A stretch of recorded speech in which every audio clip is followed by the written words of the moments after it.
Marcos capítulo 10. Saindo dali, Jesus foi para o território da Judéia e para além do Jordão, e outra vez as multidões se reuniram junto a ele, e de novo ele as ensinava, segundo o seu costume. E aproximando-se alguns fariseus, o puseram à prova perguntando: É lícito ao marido repudiar a sua mulher? Jesus respondeu: O que foi que Moisés ordenou a vocês? Eles disseram: Moisés permitiu escrever uma carta de divórcio e repudiar. Mas Jesus lhes disse: Foi por causa da dureza do coração de vocês que Moisés deixou escrito esse mandamento. Porém, desde o princípio da criação, Deus os fez homem e mulher. Por isso, o homem deixará o seu pai e a sua mãe e se unirá à sua mulher, tornando-se os dois uma só carne. De modo que já não são mais dois, porém uma só carne. Portanto, que ninguém separe o que Deus ajuntou. Em casa, os discípulos voltaram a fazer perguntas sobre esse assunto, e Jesus lhes disse: Quem repudiar a sua mulher e casar com outra, comete adultério contra aquela. E se ela repudiar o seu marido e casar com outro, comete adultério. Então trouxeram algumas crianças a Jesus para que as abençoasse, mas os discípulos os repreendiam. Jesus, porém, vendo isto, indignou-se e disse-lhes: Deixem que os pequeninos venham a mim. Não os impeçam, porque dos tais é o reino de Deus. Em verdade lhes digo: quem não receber o reino de Deus como uma criança, de maneira nenhuma entrará nele. Então, tomando as crianças nos braços, impondo-lhes as mãos, as abençoava.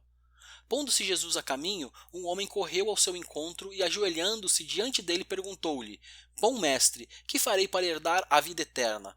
Jesus respondeu: Por que você me chama de bom? Ninguém é bom a não ser um, que é Deus. Você conhece os mandamentos: não mate, não cometa adultério, não furte, não dê falso testemunho, não defraude ninguém, honre o seu pai e a sua mãe. Então o homem respondeu: Mestre, tudo isso tenho observado desde a minha juventude. E Jesus, olhando para ele com amor, disse: Só uma coisa falta a você. Vá, venda tudo que tem, dê o dinheiro aos pobres e você terá um tesouro no céu. Depois, venha e siga-me. Ele, porém, contrariado com esta palavra, retirou-se triste, porque era dono de muitas propriedades. Então Jesus, olhando ao redor, disse aos seus discípulos: Como é difícil para os que têm riquezas entrar no reino de Deus. Os discípulos estranharam estas palavras, mas Jesus insistiu em dizer-lhes: Filhos, como é difícil entrar no reino de Deus. É mais fácil um camelo passar pelo fundo de uma agulha do que um rico entrar no reino de Deus.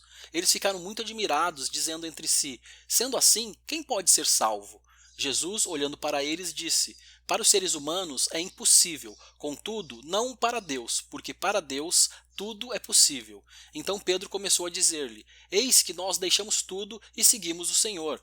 Jesus respondeu: Em verdade lhes digo que não há ninguém que tenha deixado casa, irmãos, irmãs, mãe, pai, filhos ou campos por minha causa e por causa do Evangelho, que não receba, já no presente, 100 vezes mais casas, irmãos, irmãs, mães, filhos e campos, com perseguições, e no mundo por vir receberá a vida eterna.